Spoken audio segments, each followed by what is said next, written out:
Assalamualaikum warahmatullahi wabarakatuh. Perkenalkan, nama saya Muhammad Farido. Saya akan mempresentasikan tugas UAS Kritik Penerjemahan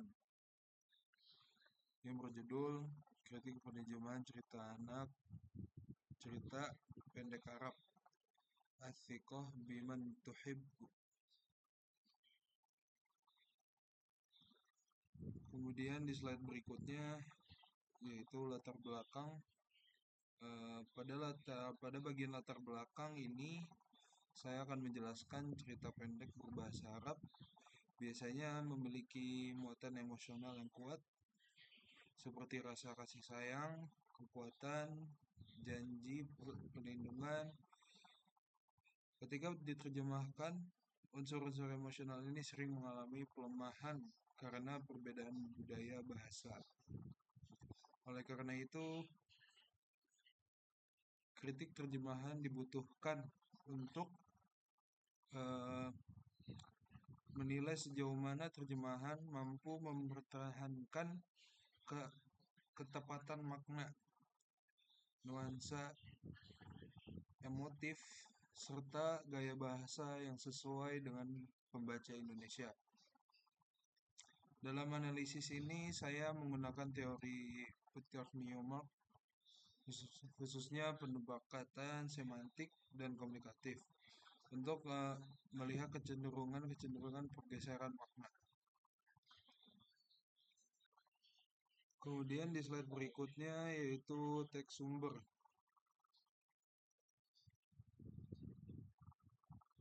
يحكى أن فتاة صغيرة مع والدها العجوز كانا يعبران جسرا. خاف الأب الحنون على ابنته من السقوط، لذلك قال لها: حبيبتي، أمسكي بيدي جيدا حتى لا تقعي في النهر. فأجابت ابنته دون تردد: لا يا أبي، أمسك أنت بيدي.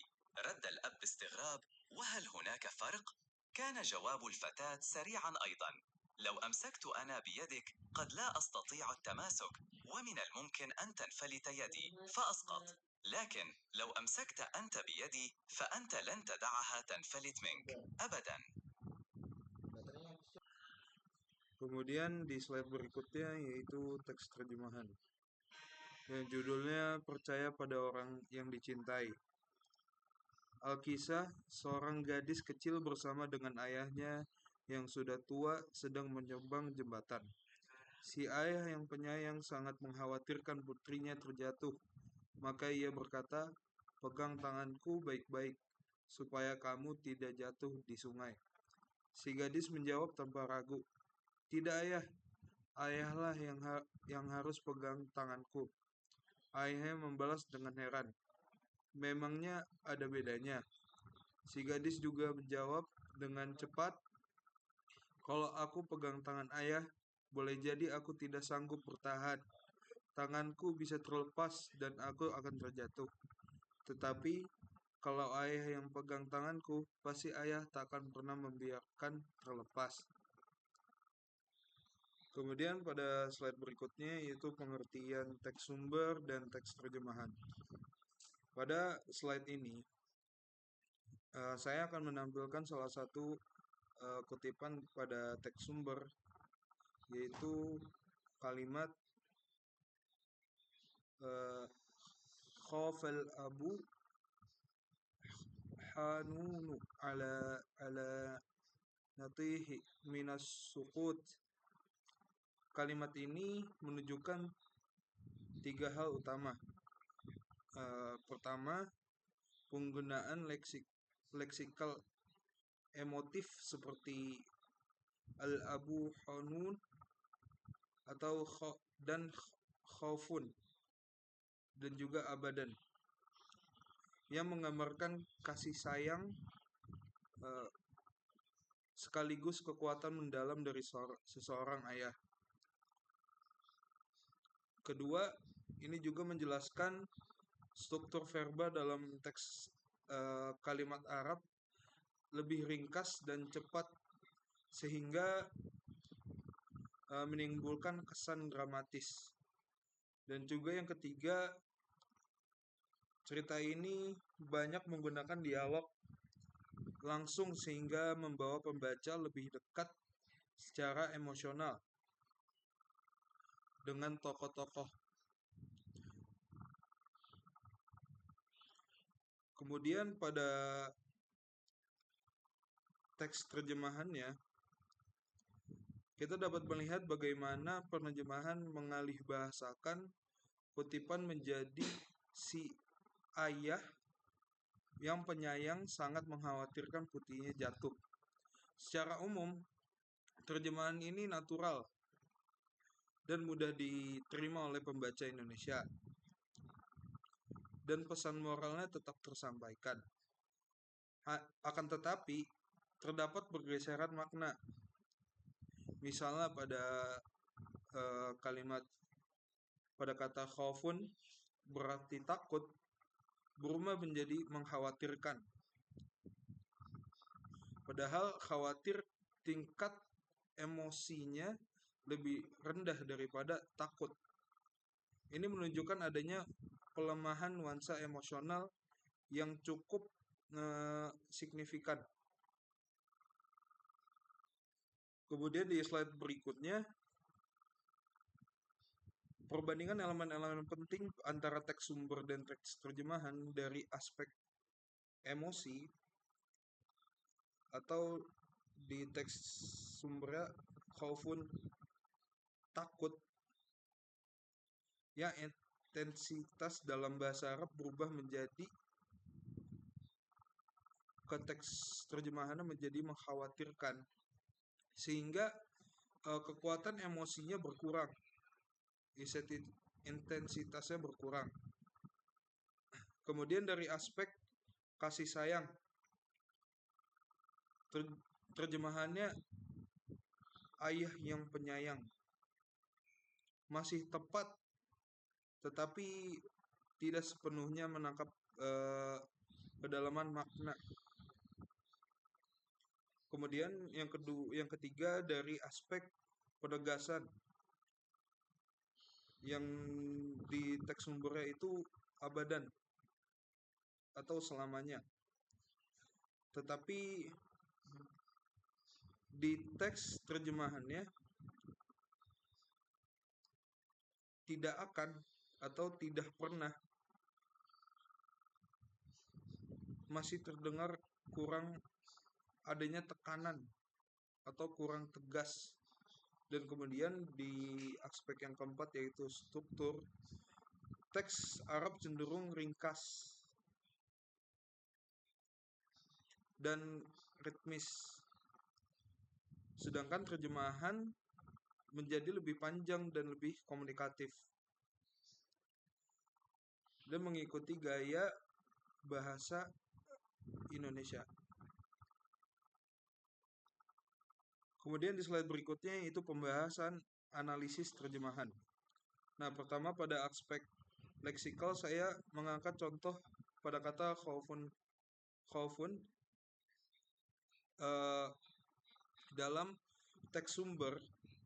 Kata ini bermakna takut yang sifatnya kuat dan emosional, menggambarkan kekhawatiran mendalam seorang ayah pada anaknya.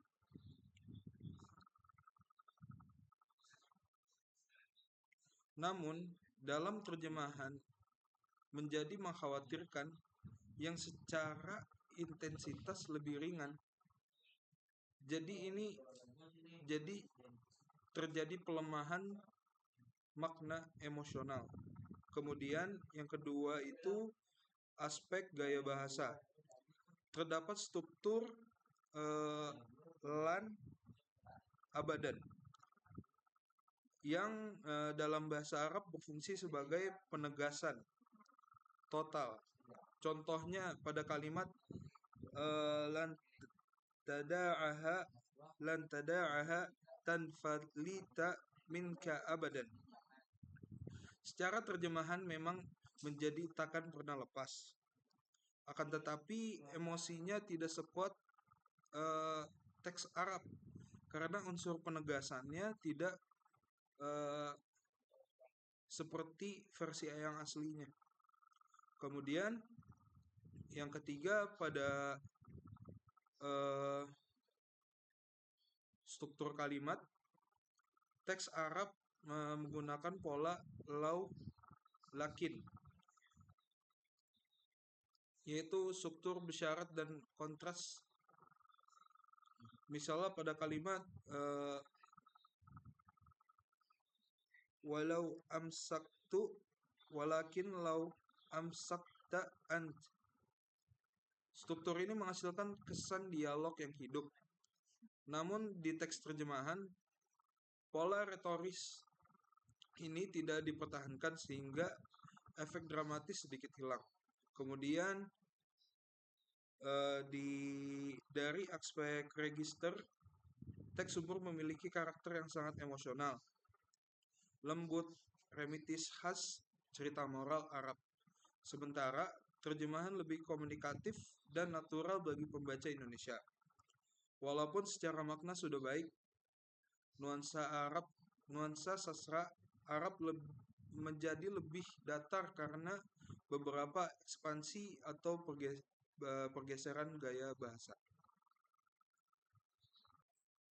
Kemudian pada slide berikutnya yaitu kritik singkat.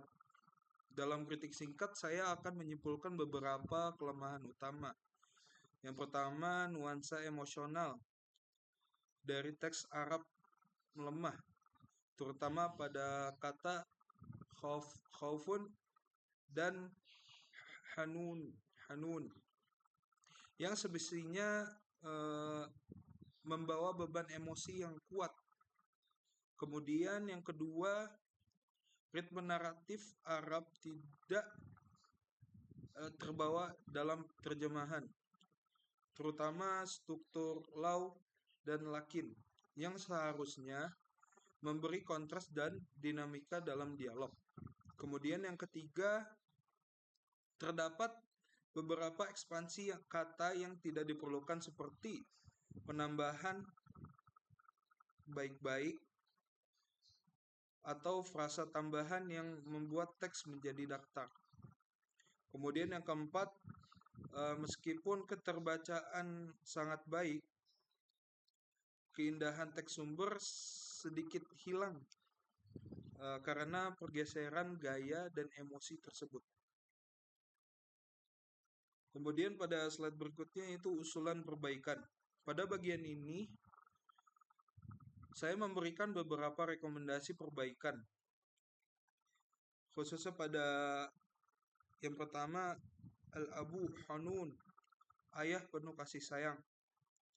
Sebaiknya diterjemahkan ayah yang penuh kasih sayang untuk mempertahankan kedalaman makna emosionalnya. Kemudian yang kedua, pada kata khofun, lebih tepatnya diterjemahkan menjadi ayah itu sangat takut, bukan mengkhawatirkan.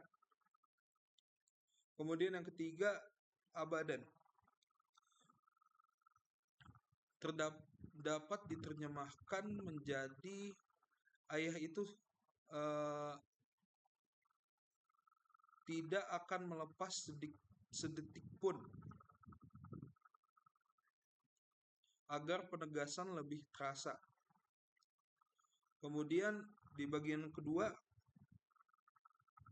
atau yang keempat, pola kalimat dalam teks sumber, terutama struktur syarat seperti law, lakin, sebaiknya dipertahankan dalam bentuk yang lebih mirip agar ritme naratif tetap hidup. Kemudian yang terakhir, hindari penambahan ekspresi yang tidak perlu supaya gaya asli teks tidak terlalu berubah. Kemudian pada slide berikutnya yaitu kesimpulan. Sebagaimana kesimpulan terjemahan ini sebenarnya sudah akurat berterima. Pesan moralnya sudah tersampaikan dengan baik dan pembacanya dapat memahami isi cerita tanpa kesulitan. Keterbacaannya juga sangat tinggi karena sesuai dengan gaya bahasa Indonesia yang komunikatif. Namun demikian, ada beberapa unsur yang hilang, seperti kekuatan emosi, ritme sastra Arab, dan gaya hikmah yang menjadi karakter cerita aslinya. Dengan beberapa penyesuaian leksikal dan perbaikan gaya, terjemahan dapat dibuat lebih mendekati keindahan teks sumber. Secara umum, nilai terjemahan dinilai cukup tinggi, dari akurasi 90%, keberterimaan 95%, dan keterbacaan 98%. Mungkin itu saja yang dapat saya presentasikan, kurang lebihnya mohon maaf. Assalamualaikum warahmatullahi wabarakatuh.